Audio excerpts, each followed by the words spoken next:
students. In continuation of chapter Things Around Us, we were discussing about differences in living and non-living. In continuation of same topic, today we will discuss about structural organization of living being. What is structural organization of living being and how it differs from non-living one. Now, structural organization of living being, we know very well that each living being consists of cells. Cells are actually building block of life. A cell is the smallest structural and functional unit of living organism. Both plants and animals are made up of cells. Some organisms such as amoeba, paramecium, bacteria, yeast, etc.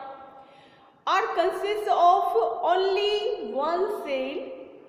That's why their body is called single-celled. Because this body is made up of only one cell. Many organisms such as human beings, dogs, butterflies, sunflowers, plants and mango trees, they are multicellular. Its body consists of many cells. Diagram. How cells unite to form tissue. Tissue performing specific function form an organ, and organ, a set of organs form an organ system, as you can see in the diagram. Digestive system, but like digestive system there may be nervous system, respiratory system, etc. and these organ system, several organ system form an organism. As you can see in this diagram that cellular organization is characteristic of living being, but cellular organization is not present in non-living one. Right view, we will see some differences between living and non-living characteristics.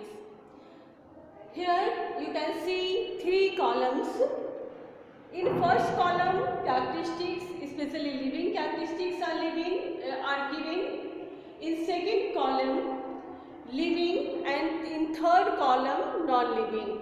How you will differentiate between living and non-living on the basis of these characteristics. You can see first food and nutrition. You know very well food and nutrition both are required for living being, for its proper growth, development and other activities, other vital metabolic activities, but these are absent in non-living. Now, respiration is also essential for living being. Each living being demand energy for performance of their different work. In which form? In the form of ATP, and this demand is fulfilled by respiration.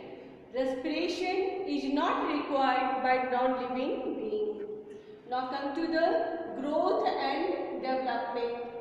When you will see growth and development, development process is specific characteristic of living being. But when we will consider about growth, growth in living being is from inside. But non-living being, if it shows growth, generally or strictly, growth is absent in non-living, but if it is present, it not grows from inside. Something is added there, after that it can show its growth. Now come to the excretion.